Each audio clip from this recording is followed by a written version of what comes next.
ఒక చిన్న గ్రామంలో మధు అనే పాప ఉండేది. ఆమె ఇంటిలో ఎప్పుడూ డబ్బు సమస్యలు. అమ్మ రోజూ కష్టపడుతూ ఉండేది. ఇది చూసిన మధు మనసు బాధపడేది. ఒక శుక్రవారం రాత్రి మధు ఒక చిన్న పువ్వు తీసుకుని ఇంట్లో ఉన్న చిన్న లక్ష్మీమ్మ విగ్రహం ముందు పెట్టి నెమ్మదిగా ఇలా అంది. లక్ష్మీ అమ్మ, నా అమ్మకు కష్టం తగ్గాలని కోరుకుంటున్నాను. నాకు బంగారం కావాలి కాదు, అమ్మ నవ్వాలి అంతే. ఆ రాత్రే అద్భుతం జరిగింది.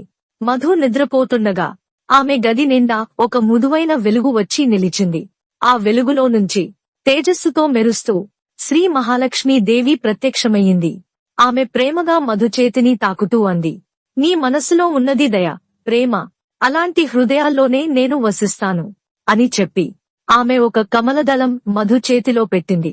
అంతే, మరుసటి రోజు నుంచే ఆమె అమ్మకు మంచి పని దొరికింది. వారి ఇల్లు సంతోషంతో నిండిపోయింది. మధు గుండెల్లో ఆనందం నిండిపోయింది. ఆమె చిన్న విగ్రహం ముందు ఇలా అంది, ధన్యవాదాలు అమ్మా, నీ దయ మమ్మల్ని కాపాడింది.